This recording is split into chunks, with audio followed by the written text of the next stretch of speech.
Bueno, a mí me pidieron al principio que hable sobre la anovulación crónica y después había una charla de amenorrea hipotalámica funcional que la iba a dar otro docente, me pidieron que la diera, con lo cual en realidad cuando hablemos de anovulación crónica se van a dar cuenta que la amenorrea hipotalámica funcional es la causa más frecuente, con lo cual una cosa va concatenada de la otra, así que vamos a hablar sobre la anovulación crónica y después vamos a hablar de cada una de las causas en particular, vamos a tocar la amenorrea hipotalámica funcional y de acuerdo al tiempo que tengamos vemos qué tan extensiva no hacemos la charla de amenorrea hipotalámica funcional. Entonces, vamos a hablar sobre la anovulación crónica y sabemos que constituye aproximadamente el 25% de las causas de esterilidad y que es responsable del 80% de los cuadros de amenorrea. Realmente las pacientes no se presentan con amenorrea, pero como vamos a ver después, la mayor gravedad se presenta con la amenorrea, ¿sí? Entonces, ¿cómo puede presentarse la paciente? Inicialmente empieza con polimenorrea porque empieza a tener una fase lútea inadecuada, lo que hace que empiece a tener ciclos cada vez más cortos. Esto hace que a veces termine teniendo una metrorragia disfuncional y por eso a veces la paciente la vemos o con una amenorrea, como decíamos al inicio, o tal vez como una polimenorrea o como una metrorragia disfuncional, pero en realidad es parte de lo mismo. Después, cuando esto se hace un poco más crónico, ya sí empieza a aparecer la oligomenorrea, o sea, ciclos de más de 35 días, para llegar después, en algunos casos, a la menorrea. Y por eso, muchas veces estas pacientes, como no ovulan, consultan por esterilidad y no solamente por alteraciones del ciclo. Y como les decía antes, entonces, la gravedad de esto empieza con la paciente con ciclos normales, es decir, de 28 más o menos 7 días, para después tener una fase lútea inadecuada, es decir, ciclos más cortos con polimenorrea, para después presentarse con oligoanovulación, y como decíamos esto, al ser una anovulación, puede ser muchas veces causa de que la paciente consulte por esterilidad.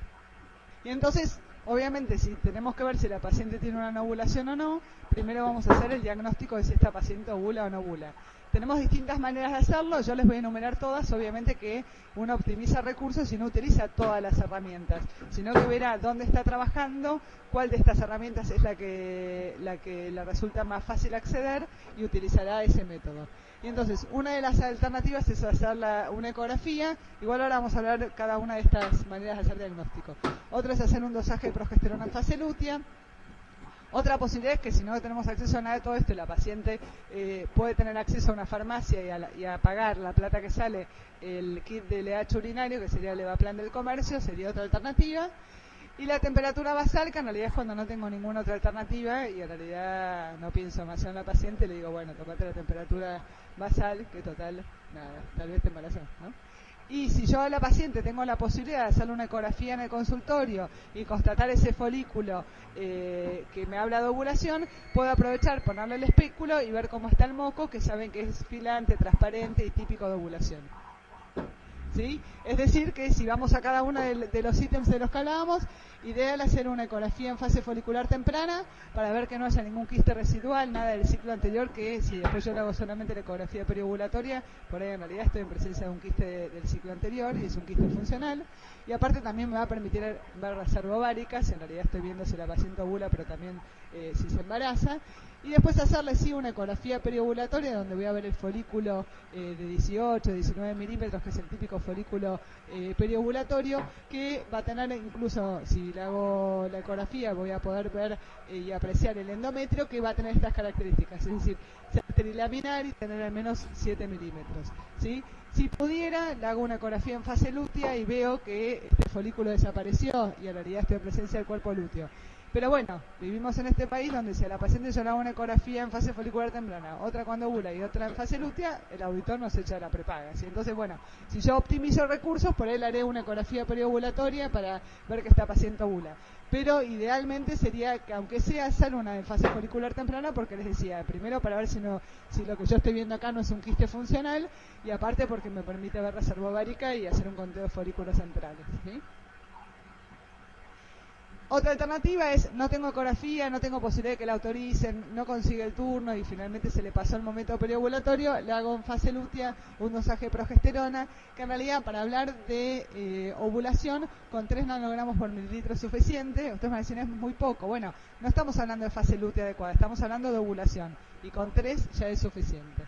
Podría hacerle un dosaje de LH, pero tendría que justo encontrar el pico de LH, con lo cual no vamos a hacer un LH cada 2 o 3 días para ver que esté haciendo el pico, pero sí podríamos hacer esto, lo del EVAPLAN del comercio, que es, si le dio negativo al día siguiente, se lo puedo repetir al otro día y así sucesivamente.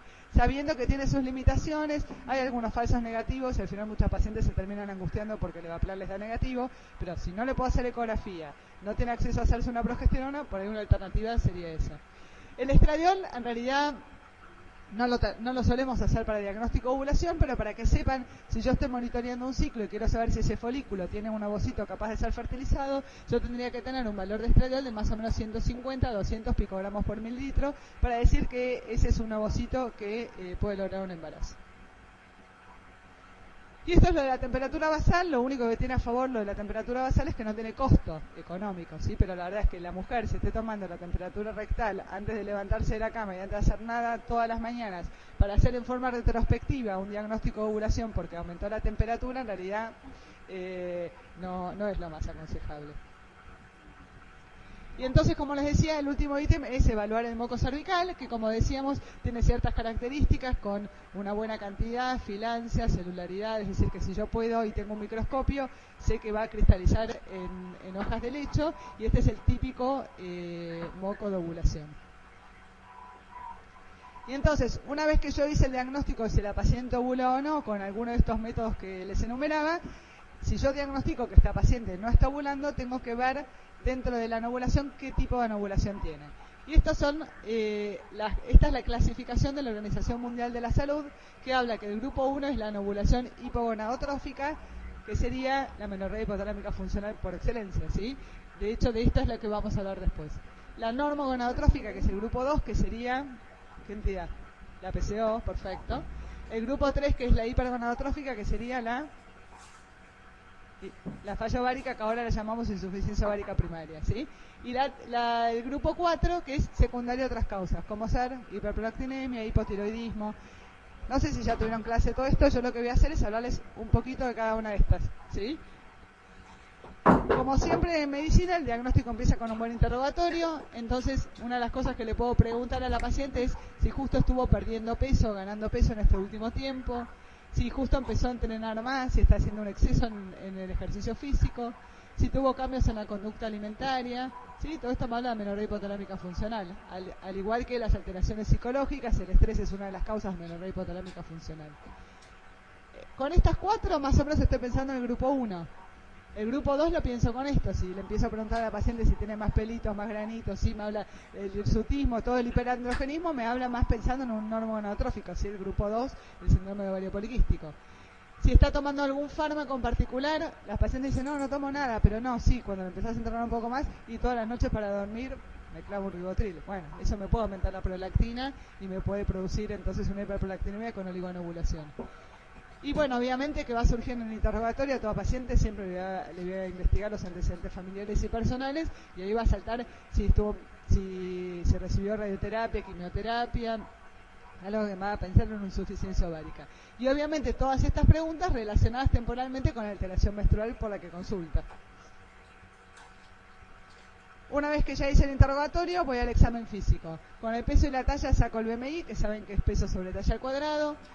Si estoy pensando en que la paciente tiene un ovario poliquístico, tendría que ver si tiene o no insulino resistencia, entonces le mido el perímetro de la cintura, veo entonces los signos de hiperandrogenismo como el acné, el hirsutismo y la alopecia, la acantosis nigricans, que saben que es la hiperpigmentación a nivel de los pliegues, básicamente de la axila, en la nuca se ve también, que es típico de la insulinoresistencia, la galactorrea, que es cuando los valores de prolactinemia ya están bastante altos, y como les decía, el moco cervical, que me permite ver el moco de ovulación o no. Y entonces, básicamente, si yo quiero optimizar recursos, con una TSH, una prolactina y una FSH, hago el diagnóstico de cualquier tipo de anovulación. Obviamente que si la paciente, yo pienso que tiene un ovario poliquístico, le voy a pedir los andrógenos. Pero si la paciente no tiene ni un pelito de más, ni un granito de más, no le voy a pedir los andrógenos, porque sé que me van a dar normales, si no me van a aportar nada. Entonces, yo sé que con estos 3 puedo hacer diagnóstico, porque acá descarto el hipotiroidismo, la hiperprolactinemia, y con una FSH, si la tengo alta, pienso en una insuficiencia ovárica. Si la tengo normal, puedo pensar en una menorrea hipotalámica o en un síndrome de ovario poliquístico. ¿Y qué me va a hacer pensar en uno o en otro? El interrogatorio y el examen físico, ¿sí? Y entonces, yo le hago este dosaje y aparte puedo hacerle una prueba de progesterona. Puede hacerla como no, porque muchas veces una prueba de progesterona positiva igual puede darse en una paciente con insuficiencia ovárica. Decimos, ¿por qué? Bueno, en realidad uno dice, bueno, la prueba de progesterona positiva me habla que es normoestrogénica. Bueno, sí, en general sí, pero hay algunas pacientes con insuficiencia ovárica que tienen a veces un aumento del estradiol, sobre todo en fase folicular temprana, donde en realidad yo justo enganché ese ciclo y la paciente puede tener una prueba de progesterona positiva. Sí, los libros van a decir que no, pero en realidad puede pasar, con lo cual la prueba de progesterona positiva no nos da toda la información, ¿sí? Pero bueno, si es negativa también nos hace pensar que esta paciente probablemente no sea normoestrogénica. De todas maneras, estamos acá dentro del curso de SAMER, con lo cual si yo estoy pensando en una paciente con problema de fertilidad, probablemente un dosaje de estradiol le haga para en realidad establecer reserva ovárica. No para hablar de anovulación, pero probablemente yo ya se lo haya pedido antes. Y entonces básicamente acá tengo los 4 grupos, ¿sí? Si la paciente es hiperandrogénica, haré el diagnóstico si tiene o no el síndrome ovario poliquístico, que ustedes saben que es un diagnóstico de exclusión. Con lo cual, para hacer el diagnóstico de exclusión, tengo que haber descartado la hiperplasia suprarrenal congénita, los tumores productores de andrógenos, ¿sí? Después, si pienso en una disfunción hipotálamo hipofisaria, va a saltar en el interrogatorio. Si es secundaria, bueno, una anorexia nerviosa, pues probablemente lo saquen en el interrogatorio. Si es secundaria, actividad física también. Y bueno, y con los dosajes que les decía antes, veré si la paciente tiene una hiperprolactinemia, un hipotiroidismo o una insuficiencia ovárica primaria, ¿sí? Esto es para que, a grosso modo, cuando yo tengo a la paciente delante, más o menos piense qué diagnóstico tiene. Y entonces, si nos metemos en la frecuencia, como les dije al inicio de la charla, lo más frecuente es la amenorrea hipotalámica funcional, y después viene el síndrome ovario poliquístico, la hiperprolactinemia, la falla ovárica, etc. Unas palabras sobre amenorrea hipotalámica funcional. Como bien el nombre lo dice, no hay un daño estructural, sino que esto es funcional. Y entonces lo vamos a sacar, como decíamos antes, con el interrogatorio, si la paciente tiene una dieta restrictiva. Esas pacientes que dicen, ¿como de todo? Bueno, ¿qué comes? Sí, de todo, como una ensalada. Bueno, le pones aceite, o sea, ir desmenuzando un poco en el interrogatorio y ver realmente qué tan de todo come la paciente. Si hay alguna alteración en la composición de la dieta, como de todo, pero hay ciertas cosas y uno se va dando cuenta que tan restrictivo es. Si en realidad tiene actitudes compensatorias con actividad física excesiva, si hubo una modificación en su peso, porque más allá de su peso actual y si por ahí sea normopeso, si justo bajó mucho de peso en este último tiempo, que lo vamos a constatar también con el examen físico. Ver entonces el BMI. Las pacientes con amenorrea hipotalámica funcional tienen un estado hipometabólico, con lo cual muchas veces tienen bradicardia, hipotensión, hipotermia, las palmas amarillas por el alto consumo de carotenos. Y justamente este es un trabajo que hicieron en chicas de la Universidad de Toronto, en Canadá, donde vieron mujeres sedentarias y mujeres con actividad física. Y en realidad es bastante interesante porque no era excesiva la actividad física, no llegaba a ser algo patológico. Pero lo que vieron es que aquellas mujeres más sedentarias, el 95% de ellas ovulaban, mientras que aquellas que no eran sedentarias tenían mayor actividad física, solamente la mitad ovulaban, ¿sí?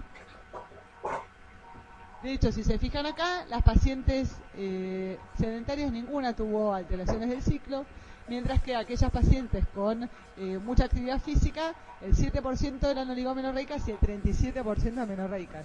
Con lo cual, interrogar sobre la actividad física es importante. Pues, ¿haces actividad física? Sí, normal. Bueno, la normalidad para cada uno pasa por otro lado. Si voy 2 horas al gimnasio por día, normal. Bueno, obviamente le hacemos laboratorio. El LH no es indispensable, esto es una charla, ¿no? Donde yo les cuento todo lo que puede estar alterado, no es que le vamos a pedir todo esto. Pero bueno, lo importante es que las gonadotrofinas en general pueden estar normales también, no solamente disminuidas. El estradiol también puede estar normal o disminuido. Por eso estas pacientes, si bien son hipogonadotróficas, pero los valores son muy sutiles a veces, ¿sí? La prolactina generalmente está disminuida. Cuando vemos gonadotrofinas de normales a bajas con hiperprolactinemia, tenemos que ver si no estamos frente a un tumor, en realidad, que por compresión aumenta la prolactina. Obviamente sin hablar del microadenoma hipofisario, ¿no? Secretor de prolactina, pero puede ser un tumor no secretor de prolactina que tenga la prolactina alta solamente por compresión. Los andrógenos en general van a estar bajos o normales, el cortisol va a estar alto porque la paciente está frente a un estrés importante. La T3 va a estar baja ¿Por qué? Porque es un estado hipometabólico, entonces no le demos hormona tiroidea y empeoremos el cuadro, ¿sí? La leptina va a estar baja, pues saben que está sintetizada por el tejido adiposo y estas pacientes lo que no tienen es grasa. Y el grelin, que está secretado por el estómago, va a estar aumentado en estas pacientes. Y entonces hay que tener en cuenta que estas pacientes que con una amenorrea hipotalámica funcional, cuando esto ya empieza a ser gradual, a veces puede llegar a la anorexia y esto tiene algunas consecuencias, y que no solamente tenemos que pensar en embarazar a esta mujer, sino en tratar de ver de que se cure. Y este justamente es un artículo en pacientes en Estados Unidos donde vieron la prevalencia de los desórdenes en la alimentación, donde eran bastante altos, y no solamente en adolescentes sino en mujeres adultas, y vieron que la anorexia en adolescentes era de 0.2 al 1% y en las adultas de 1.2 a 2.2, con lo cual esto ya no pasa solamente en adolescentes sino que en la adultez también, y que había un 0.3% de bulimia en las adolescentes, y que este valor aumentaba bastante en las mujeres adultas, y que en realidad había otras alteraciones en la alimentación que no eran claramente ni anorexia ni bulimia, pero que por eso no podían darle un diagnóstico específico, pero lo que me interesó mostrarles es que me parecía que era una incidencia altísima, 18 al 36%, me parece bastante alto, entonces es algo que tenemos que tener en cuenta. Y después, cuando hablemos de amenorrea hipotalámica funcional más específicamente, vamos a hablar de la tríada de la mujer atleta, que en realidad es la amenorrea hipotalámica funcional, o sea, el desorden menstrual, el desorden alimentario y la osteoporosis. Que en realidad llegar a esta instancia es que en realidad fracasamos. Nosotros tendríamos que llegar en esta instancia, ¿sí? Esto es lo normal, que la paciente sea amenorreica, que tenga un buen balance entre lo que entra y lo que sale, y que entonces sus huesos estén saludables.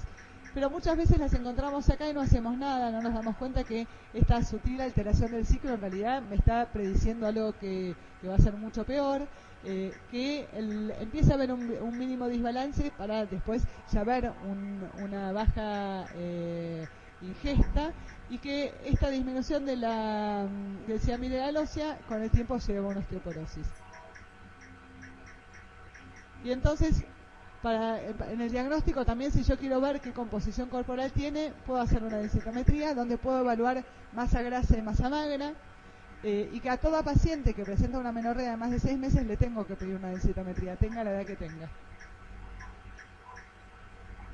Y entonces decíamos que esto es un estrés tanto físico como psíquico, donde yo les decía que está aumentado el cortisol. ¿Por qué? Porque se activa el eje adrenal, donde va a estar aumentada la CRH, y la CRH aumenta no solamente a la CTH, sino que a través de la propia melanocortina aumenta las endorfinas, que saben que inhiben el hipotálamo, ¿sí? O sea que van a inhibir la secreción de GnRH, y a su vez la CTH, al aumentar el cortisol sabemos que inhibe a las gonadotrofinas. Y esto sería uno de los tantos mecanismos por los cuales en las pacientes con amenorrea hipotalámica funcional se produce la amenorrea, ¿sí? Este estrés, este aumento del cortisol, hace que estas pacientes tengan la alteración del ciclo. Es decir que acá se ponen en juego un montón de ejes, y no solamente el eje gonadal, sino que sabemos que, como decíamos recién, que el eje adrenal se activa, que a nivel del estómago, lo que les decía, que aumenta el grelin, que a su vez la leptina, que tiene que estar sintetizada por el tejido adiposo, al estar disminuida, sabemos que la leptina va a estimular en realidad inhibe al neuropéptido I, que el neuropéptido I es el que inhibe a la GnRH.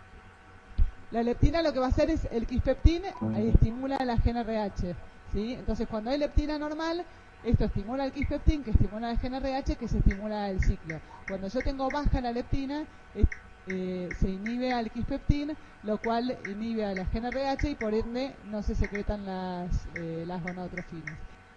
Y a su vez lleva a un estado de prepuberal, donde entonces las gonadotrofinas están bajas.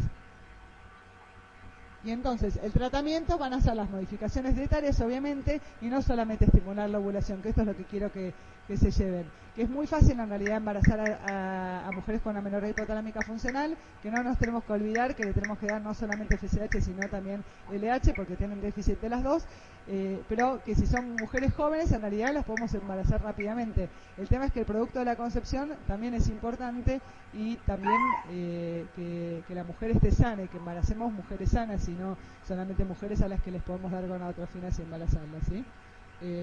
Por ende, es importante primero modificar la dieta, hacer que, si en realidad es por exceso de actividad física, que disminuya, aunque sea un 10 o un 20%, que hagan psicoterapia, porque esto muchas veces tiene reincidencias. Y obviamente una de las terapias alternativas que sugieren, sobre todo en Estados Unidos, que está tan en boga, es la terapia conductual, ¿sí? Y después obviamente hacerle una buena inducción de la ovulación, donde yo tendría la alternativa de usar o una bomba de infusión de GnRH o directamente las gonadotrofinas. En algún momento, hace mucho, se usaba la bomba de infusión. La verdad es que es bastante engorroso, y si yo cuento con la posibilidad de darle gonadotrofinas, no tiene demasiado sentido usar la bomba, ¿sí? De hecho, no es tan fácil acceder a la misma. Decíamos que lo más frecuente es la amenorrea hipotalámica funcional, después sigue el síndrome de ovario poliquístico, que afecta más o menos al 4, algunos hablan del 5, incluso algunos hasta el 10% de las mujeres en edad reproductiva. Hay distintas maneras de hacer el diagnóstico. El primer consenso fue el del NIH en 1990, que hablaba de que para hacer diagnóstico del síndrome de ovario poliquístico se requería estos dos criterios diagnósticos, que son el hiperandrogenismo, que podía ser clínico y o bioquímico, es decir, que la paciente presente hirsutismo, acné o alopecia, y o el análisis de los andrógenos en fase folicular temprana que estuvieran altos. Y la oligonovulación crónica, ¿sí? Siempre excluyendo otras etiologías. Y decían que entonces para hacer el diagnóstico se tenía que tener estos dos criterios diagnósticos.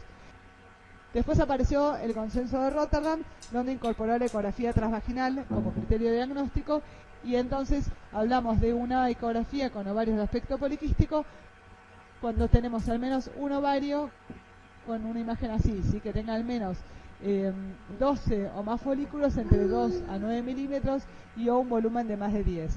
Esta ecografía hay que hacerla en fase folicular temprana, ¿sí? Si yo tengo un folículo de más de 10 milímetros, en realidad me va a sumar más volumen, con lo cual voy a tener que repetirla. Es decir, que así es como yo veo un ovario normal, y así es un ovario con aspecto de ovario poliquístico. Es decir, que los criterios de Rotterdam, al incorporar la ecografía, están incorporando más pacientes, porque si antes yo con NIH yo necesitaba el hiperandrogenismo y necesitaba la oligonovulación, acá en realidad hablamos de que 2 de los 3 ya hacen diagnósticos, con lo cual estoy incorporando a aquellas pacientes con exceso de andrógenos, pero sin anovulación, pero con ovarios de aspecto poliquístico, como criterio diagnóstico. Sería este grupo 1 que antes no lo incorporábamos.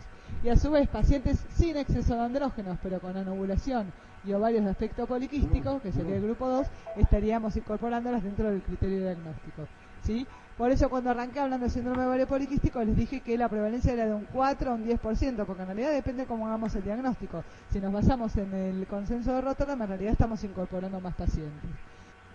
Y por eso, en realidad, si al principio se habló que esta era una entidad donde sí o sí tenía que haber hiperandrogenismo, y en realidad estamos incorporando a aquellas pacientes, por ejemplo, con ovarios de aspecto poliquístico de oligonovulación, que en realidad es bastante parecido a la amenorrea hipotalámica funcional, si se ponen a pensar, surgió este intercambio de opiniones que generó una nueva sociedad, que es la Sociedad de Exceso de Andrógenos, donde pusieron una nueva y última, les prometo, forma de hacer diagnóstico.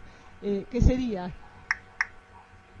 que sí o sí la paciente tiene que tener hiperandrogenismo, que como decíamos puede ser o clínico y o bioquímico, y después los otros dos criterios diagnósticos, que era la oligonovulación y los ovarios de aspecto poliquístico, los pusieron como disfunción ovárica, ¿sí? Entonces tenía que tener el hiperandrogenismo y alguna de estas dos como disfunción ovárica, y como siempre excluyendo otras etiologías.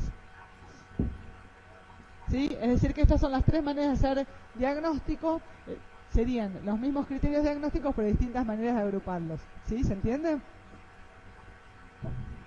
Y entonces esto nos plantea distintos tipos de fenotipos. Estaría aquella paciente que tiene los 3 criterios diagnósticos, es decir, el hiperandrogenismo clínico y bioquímico, la disfunción ovulatoria y los ovarios de aspecto poliquístico, y la paciente que tiene la ecografía normal pero tiene los otros dos, que sería el SOP clásico. Y después está la paciente con hiperandrogenismo y ovario poliquístico pero sin anovulación, que sería entonces el SOP ovulatorio.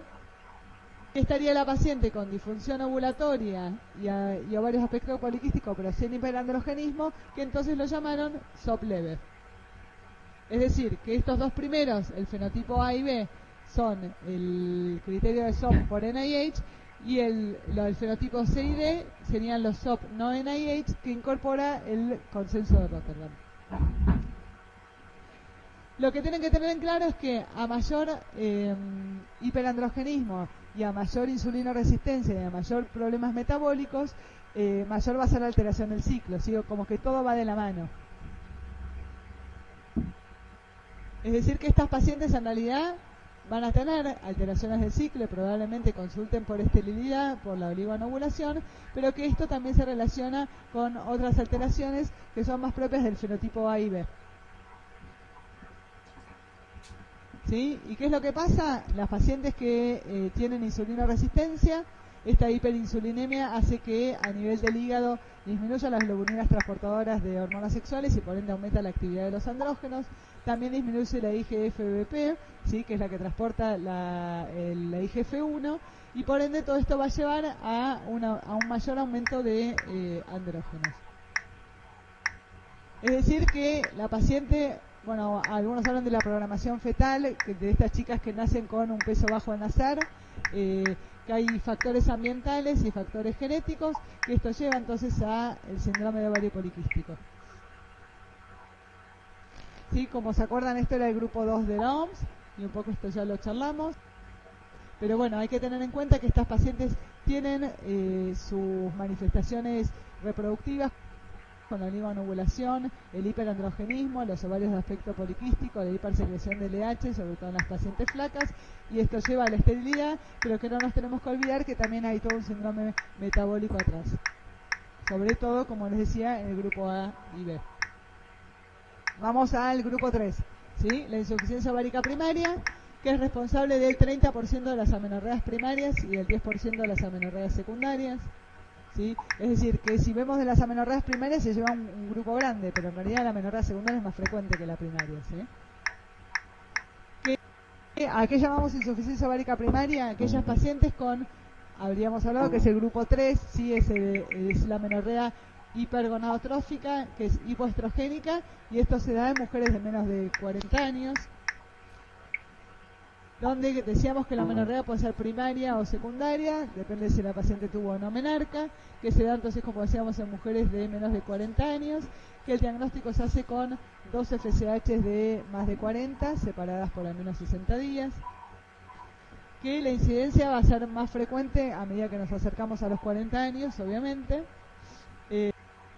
que obviamente primero siempre frente a una amenorrea secundaria siempre primero descartar embarazo, y una vez que lo descartamos le haremos un dosaje de FSH y estradiol, que después veremos si le tendremos que pedir algo más para ver qué tipo de insuficiencia ovárica es, pero en realidad como les decía, con 2 dosajes de FSH de más de 40 ya hacemos el diagnóstico. Que la paciente entonces puede consultarnos por esterilidad, pero que tiene otras consecuencias a largo plazo que son importantes a tener en cuenta, y que entonces la podemos dividir en primaria o secundaria, o hay una manera más fácil de clasificarla, que sería hablar de insuficiencia ovárica primaria inducida y o iatrogénica, que esto lo vamos a sacar con el interrogatorio, es aquella paciente que le hicieron la forectomía, que tuvo radioterapia, quimioterapia, con lo cual es fácil de hacer el diagnóstico. O si es espontánea, hay 2 grandes grupos, sería el grupo genético y el grupo inmunológico. Y por eso, como les mostraba antes, hay que tener en cuenta otras enfermedades autoinmunes relacionadas. Y entonces les decía, con FSH y estradiol yo hago el diagnóstico de insuficiencia ovárica. Lo demás lo pido en realidad para ver qué tipo de insuficiencia ovárica tiene, cuál es la causa de esa insuficiencia ovárica. Probablemente los anticuerpos antiovarios mucho no me sirvan, es muy fugaz, rápidamente da negativo y no me aporta demasiado, es muy costoso, poco accesible, e incluso puede haber falsos positivos porque esta paciente está haciendo una euforitis reactiva y por ahí en realidad es de causa genética, pero esa euforitis reactiva lo hace por su causa genética, pero igual va a producir anticuerpos positivos, con lo cual hay muchos falsos negativos porque es muy fugaz y rápidamente se negativiza, solamente da positivo cuando está haciendo la euforitis en el momento, y algunas veces incluso es falso positivo porque es una euforitis de alguna causa por ahí genética, ¿sí? Con lo cual, lo que generalmente hacemos es el dosaje de anticuerpos antitiroideos y ahí podemos inferir que si ya descartamos la parte genética y tenemos anticuerpos tiroides positivos, es que sea de causa inmunológica. Y bueno, y veré si a la paciente le pido le pido el cariotipo y veré si le pido o no para la investigación del X frágil. Como siempre, el interrogatorio es fundamental, averiguar los antecedentes familiares, siempre preguntar a qué edad se le retiró la menstruación a la mamá, y ver retardos mentales masculinos, en realidad por el síndrome de X frágil, si hay enfermedades autoinmunes, por lo que hablábamos antes, y dentro de los antecedentes personales, como hablábamos, las cirugías, la irradiación, la quimioterapia, que me hace pensar que es inducida y iatrogénica. Ver entonces cómo están los ciclos menstruales y desde cuándo tienen alteración, y obviamente si tiene síntomas carenciales, es decir, sofoco, sequedad vaginal, que ya me está haciendo pensar que esta insuficiencia ovárica es de larga edad. En el examen clínico ver si hay estigmas de un Turner, si hay algún hallazgo de enfermedades autoinmunes, y el examen ginecológico, esto que decíamos, si le pongo el espéculo y veo qué tipo de moco cervical tiene. Lo que es importante es ser prudente a la hora de informar sobre pronóstico, sobre todo si es de causa autoinmune. Hay remisiones espontáneas, hay un 5 o un 7% de pacientes que se embarazan en forma espontánea. Y si pienso que es autoinmune, vigilar a la paciente para ver que esto no sea parte de un síndrome poliglandular. Y entonces, por último, vamos al grupo 4, vamos a hablar mínimamente sobre hiperprolactinemia. Siempre descartar primero la causa fisiológica, después lo que hablábamos al inicio de la charla, interrogar si esta paciente no está tomando algún fármaco que me suba la prolactina, que son bastante frecuentes, entre los psicofármacos, algo para el estómago, siempre alguna cosa por ahí está tomando la paciente que me haga subir la prolactina, que tal vez no le saque el fármaco, pero al menos sabré cuál es la entidad, porque obviamente que si está con un antipsicótico mejor se lo dejamos. ¿No? Bueno, veremos si es algún fármaco que está tomando. Siempre repetir la prolactina, sabemos que es una hormona de estrés, entonces siempre repetirla. Ver si no tiene un hipotiroidismo, que en realidad es el responsable de esa hiperprolactinemia. Si tiene valores altos, veré si le hago una resonancia y ver si en realidad, si esta paciente en realidad es asintomática y fue un hallazgo de la prolactina, le hago una macroprolactina. Generalmente, cuanto mayor sean los niveles de prolactina, mayor va a ser la alteración del ciclo. Siempre, como hablábamos al inicio de la charla, arrancan con una fase luteal adecuada, o sea, con una polimenorrea, después aparece la metrorragia disfuncional, la oligoovulación, y luego, si los valores están muy altos, la paciente incluso puede entrar en amenorrea. Generalmente, los tumores son a mayores concentraciones de prolactina, pero como ven acá, si bien a mayor valor, mayor probabilidad de tumor, también con valores bajos se pueden presentar microadenomas. Entonces, como decíamos, siempre descartar causas secundarias, ver si está tomando alguna medicación, hacerle una TSH, obviamente descartar que no sea una insuficiencia renal, donde ahí la hiperprolactinemia es lo que menos me preocupa, ver si la paciente en realidad no está embarazada. Y como les decía, siempre repetir el dosaje de prolactina, que si se confirma, veré si amerita hacerle una resonancia magnética nuclear para ver si tiene un micro o un macroprolactina o algún otro tumor. Por último, tiroides. El sistema reproductivo necesita niveles normales de hormona tiroidea. El hipotiroidismo se asocia tanto a alteraciones menstruales como a anovulación y abortos, que es bastante frecuente en las mujeres, ¿sí? Y sobre todo si sabemos del antecedente familiar. Y puede producir anovulación, un endometrio en fase proliferativa, un endometrio fuera de fase por presentar fase luteal adecuada, puede producir hiperandrogenismo e hiperprolactinemia. Y entonces veré, como les decía, los antecedentes familiares, que la madre, la tía y la hermana tengan hipotiroidismo. Veré la clínica del hipotiroidismo, le haré los dosajes, veré si le hago también anticuerpos antitiroideos para ver si en realidad estamos frente a una tiroiditis. Para cerrar la charla, entonces, como les decía al inicio, con prolactina, TSH y FSH, una vez descartado el embarazo, puedo tener una idea de frente a qué paciente estoy. Si la prolactina está alta, la repetiré, y si me vuelvo a dar alta, en realidad estoy frente a una hiperprolactinemia. Si tengo una TSH alta, también la TSH fluctúa mucho, repitámosla, y si persiste alta, estamos frente a un hipotiroidismo. Si la paciente tiene una FSH alta, estaremos frente a una insuficiencia ovárica primaria, también siempre repetirla. Si la FSH está disminuida o normal, podemos estar frente a un hipogonadismo hipogonadotrófico o un síndrome ovario poliquístico. ¿Sí? Y entonces, cuando la FSH está normal, veré hacer una historia clínica. Como les decía, el hipogonadismo hipogonadotrófico puede empezar con valores normales, empezar como norma gonadotrófica y después bajar, por eso siempre es importante un buen interrogatorio.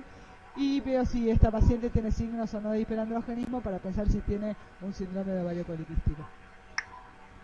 Y ahí veré si tiene el hiperandrogenismo, los distintos diagnósticos diferenciales, y si es una disfunción hipotálamo hipofisaria, también veré los distintos diagnósticos diferenciales.